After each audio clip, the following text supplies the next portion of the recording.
স্বামী স্ত্রীর মধ্যে সাংসারিক অশান্তি হওয়ায় বিষ খেয়ে আত্মহত্যা স্বামীর। ঘটনাটি ঘটেছে গত 5 দিন আগে মুর্শিদাবাদের কান্দি থানার গাতলা গ্রামে।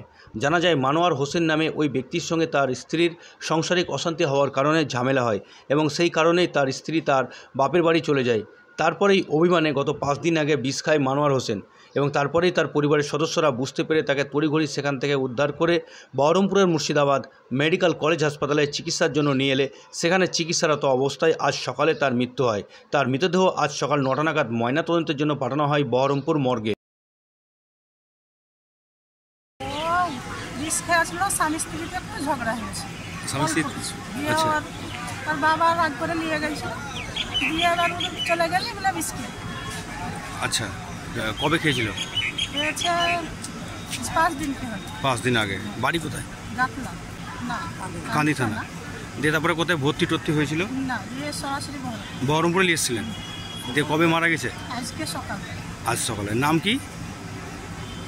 মানোয়ার হোসেন। মানোয়ার হোসেন। আপনার নাম? আমার নাম রেহুনা।